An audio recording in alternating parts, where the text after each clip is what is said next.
7 मई की वो शाम जब इजरायली फोर्सेस मुस्लिमों के तीसरे सबसे पवित्र स्थल अल-अक्सा मस्जिद पर धावा बोलती हैं।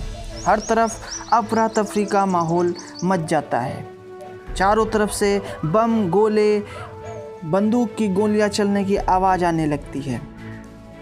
बाद में पता चलता है कि इस घटना में कई लोग घायल हो चुके होते हैं, लेकिन मामला अभी ख़त्म नहीं हुआ होता।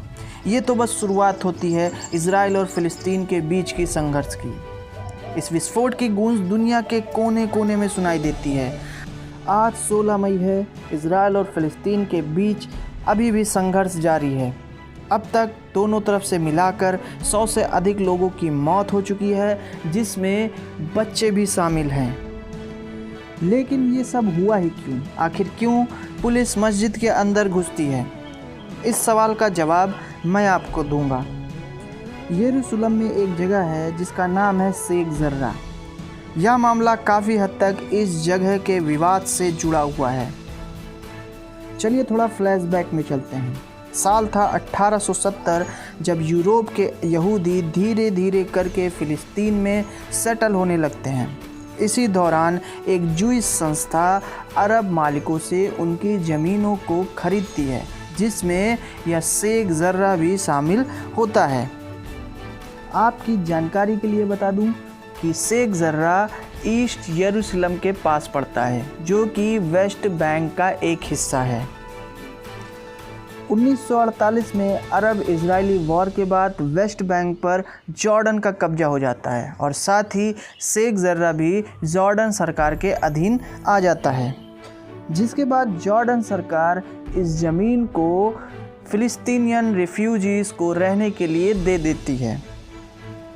लेकिन समय का पहिया फिर से बदलता है। 1967 में 6 डे वॉर के बाद वेस्ट बैंक पर फिर से इजराइल का कब्ज़ा हो जाता है। अब आपको वो यहूदी ट्रस्ट याद है? 1972 में शेख जर्रा इस यहूदी ट्रस्ट के नाम पर रजिस्टर हो जाता है, यानी कागजों के हिसाब से शेख जर्रा का मालिक यहूदी ट्रस्ट बन जाता है, जबकि असलियत में वहाँ पर पैलेस्टीनियन रिफ्यूजी रह रहे होते हैं।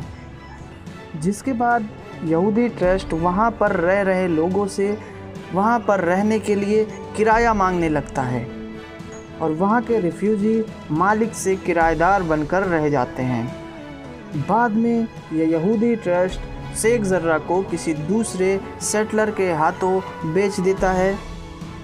2017 आते आते वहाँ पर रहने वाले ज़्यादातर रिफ्यूजी वहाँ से निकाले जा चुके होते हैं, लेकिन कुछ परिवार वहाँ अभी भी रह रहे होते हैं।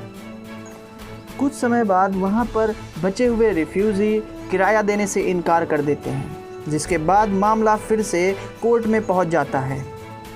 लंबी सुनवाई के बाद माना यह जा रहा था कि कोर्ट का आदेश फ़िलिस्तीनी परिवार के पक्ष में नहीं आएगा और उन्हें वहाँ से निकालने के आदेश दे दिए जाएंगे। और इसी आने वाले जजमेंट का विरोध वहाँ के लोग कुछ दिनों से कर रहे थे और साथ ही कुछ क्षेत्रीय घटनाओं ने इस आग में घी डालने का काम किया। 7 मई को रमज़ान का आखिरी शुक्रवार था, जिसमें 70,000 से ज़्यादा लोग नमाज के लिए इकट्ठा होते हैं। कहा जाता है कुछ लोग पुलिस पर पत्थरबाजी करने लगते हैं, जिसके बाद पुलिस प्रोटेस्टर को रोकने के लिए मस्जिद में घुसती है।